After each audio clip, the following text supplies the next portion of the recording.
আসসালামু আলাইকুম। এমন এক সময়ের কথা বলছি যখন ন্যায় অন্যায় আর পাপ পুণ্যের হিসেব ছিল বড় কঠিন, যখন মানুষের লোভ আর ইমানের পরীক্ষা হতো পদে পদে। আজ আমি আপনাদের এমন এক গল্প শোনাবো যা আপনার হৃদয়ে ছুঁয়ে যাবে আর ভাবাবে জীবনের গভীর অর্থ।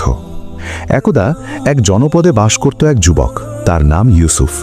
তার ছিল এক অভাবী পরিবার, যেখানে দুবেলা দুমুঠো অন্ন জোগাড় করাই ছিল কঠিন। ইউসুফের বাবা ছিলেন একজন সৎ ও পরিশ্রমী মানুষ, কিন্তু ভাগ্য যেন তাদের প্রতি মুখ ফিরিয়েছিল।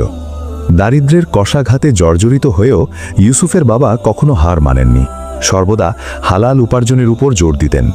তিনি ইউসুফকে শেখাতেন, হে আমার প্রিয় পুত্র, রিজিকের মালিক আল্লাহ, ধৈর্য ধরো এবং আল্লাহর উপর ভরসা রাখো। হারাম পথে উপার্জিত সম্পদ ক্ষণস্থায়ী, আর তা ধ্বংস ডেকে আনে। কিন্তু ইউসুফের মনে মাঝে মাঝে প্রশ্ন জাগত, কেন তাদের এত কষ্ট?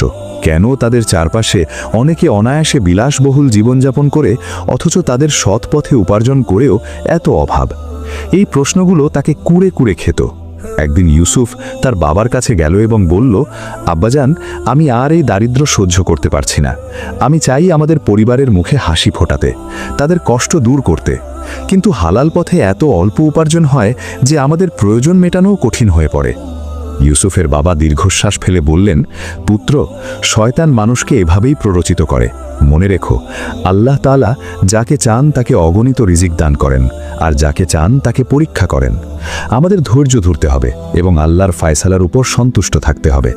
হারাম উপার্জন আপাত দৃষ্টিতে সুখ আনলেও তা আসলে ধ্বংসের পথ খুলে দেয়। বাবার কথাগুলো ইউসুফের মনে কিছুটা শান্তি দিলেও তার ভেতরের অস্থিরতা পুরোপুরি দূর হলো না। সে মনে মনে প্রতিজ্ঞা করল, যেভাবেই হোক সে তার পরিবারের দুঃখ দূর করবে।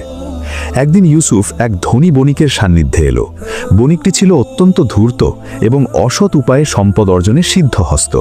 সে ইউসুফকে তার কাজে নিযুক্ত করল এবং অল্প সময়েই সে দেখল বণিকের সম্পদ যেন দিন দিন বেড়েই চলেছে। বণিকটি ইউসুফকে নানা প্রলোভন দেখাতে লাগল। দেখো ইউসুফ, সৎ পথে চলে তুমি কি পেয়েছ? শুধু অভাব আর কষ্ট। আমার পথ ধরো, অল্প সময়েই তুমি ধনী হয়ে যাবে, তোমার পরিবারের সব দুঃখ দূর হবে।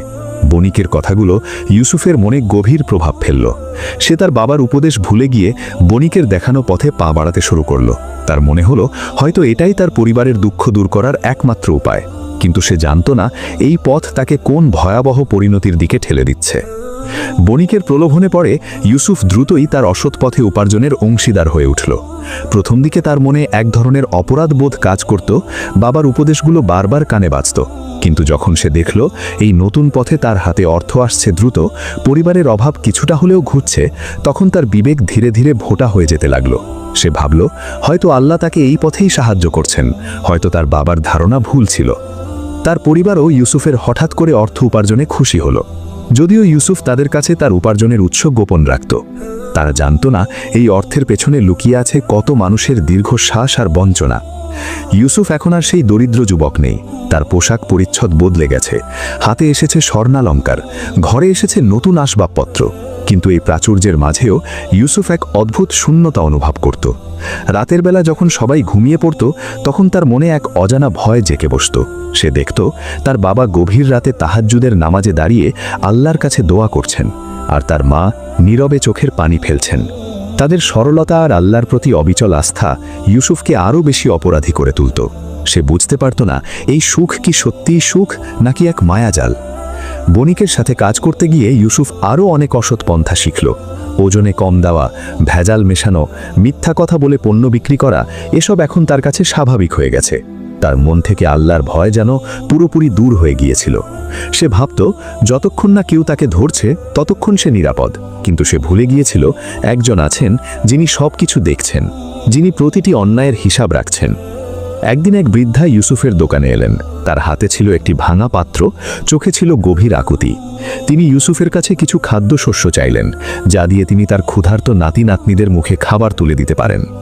ইউসুফ বৃদ্ধার দিকে তাকিয়ে দেখল তার চোখে পানি, শরীর শীর্ণ।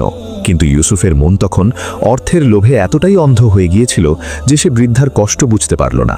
সে বৃদ্ধাকে তাড়িয়ে দিল, এই বলে যে তার কাছে কোনো দান করার মতো কিছু নেই। বৃদ্ধা চোখের পানি মুছতে মুছতে চলে গেলেন, আর ইউসুফ তার এই নৃশংসতার জন্য বিন্দুমাত্র অনুতপ্ত হল না। কিন্তু এই ঘটনার পর থেকেই ইউসুফের জীবনে এক অদ্ভুত পরিবর্তন আসতে শুরু করলো। তার ব্যবসা হঠাৎ করেই মন্দা হতে শুরু করলো। যে পণ্য সে বিক্রি করত তাতে লোকসান হতে লাগলো। তার ঘরে চুরি হলো, তার মূল্যবান জিনিসপত্র হারিয়ে গেল। ইউসুফ বুঝতে পারল না কেন এমন হচ্ছে।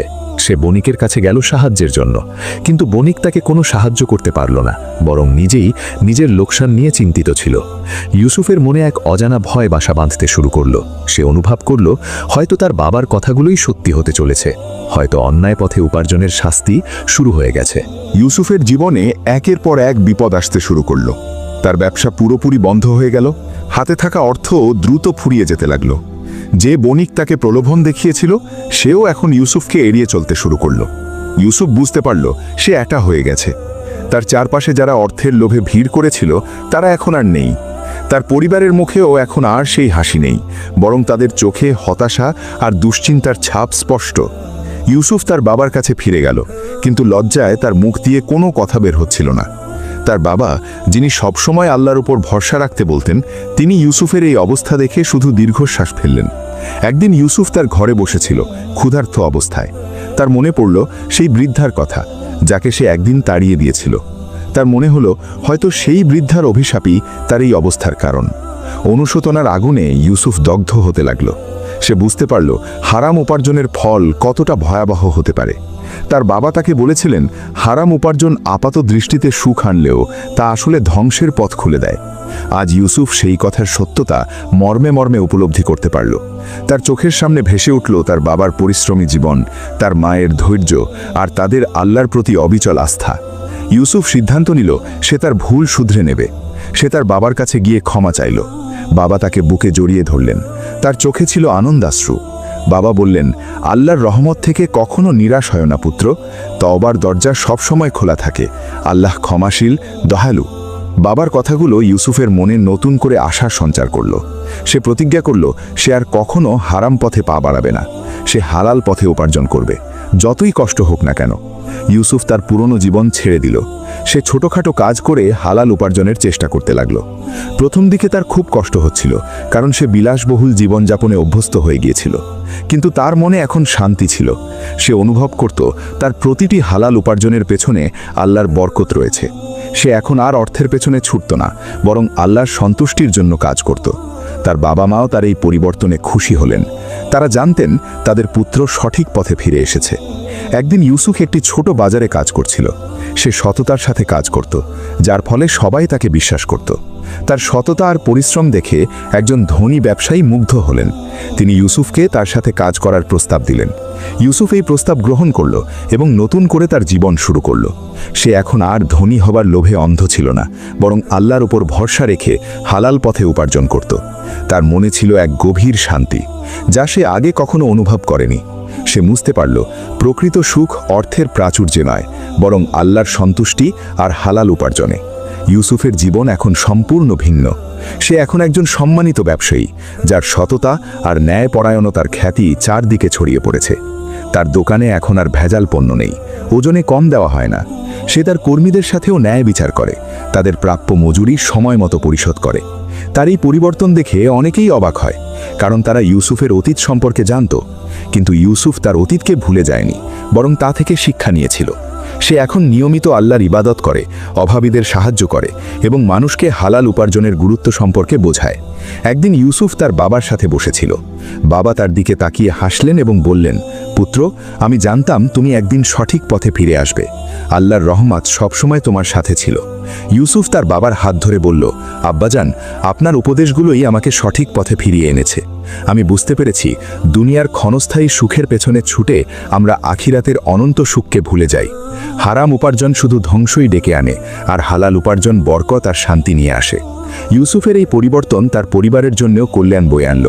তার পরিবার এখন আর অভাবী নয়, বরং তারা আল্লাহর দেওয়া রিজিকে সন্তুষ্ট। তারা এখন আর অর্থের পেছনে ছুটে বেড়ায় না, বরং আল্লাহর শুকরিয়া আদায় করে। ইউসুফের মা প্রায়ই বলতেন, আল্লাহর ফায়সালা কতই না সুন্দর। তিনি আমাদের পরীক্ষা করেছেন আর আমরা সেই পরীক্ষায় উত্তীর্ণ হয়েছি। ইউসুফ তার জীবনের বাকিটা সময় আল্লাহর পথে ব্যয় করল। সে মানুষকে দ্বীনের পথে আহ্বান করত, তাদের সৎ পথে চলার অনুপ্রেরণা দিত। তার গল্প অনেকের জন্য শিক্ষণীয় হয়ে উঠল। মানুষ বুঝতে পারল অন্যায় পথে উপার্জিত সম্পদ যতই চাকচিক্যময় হোক না কেন তার পরিণতি সবসময় ভয়াবহ হয়, আর হালাল পথে উপার্জিত সামান্য সম্পদও আল্লাহর বরকতে প্রাচুর্য এনে দেয় আর মনে শান্তি এনে দেয়। এই গল্পের মাধ্যমে আমরা শিখতে পারি যে জীবনের প্রতিটি পদক্ষেপে আল্লাহর উপর ভরসা রাখা এবং হালাল উপার্জনের পথে অবিচল থাকা কতটা গুরুত্বপূর্ণ। লোভ মানুষকে অন্ধ করে দেয়, আর সেই অন্ধত্ব মানুষকে ধ্বংসের দিকে ঠেলে দেয়।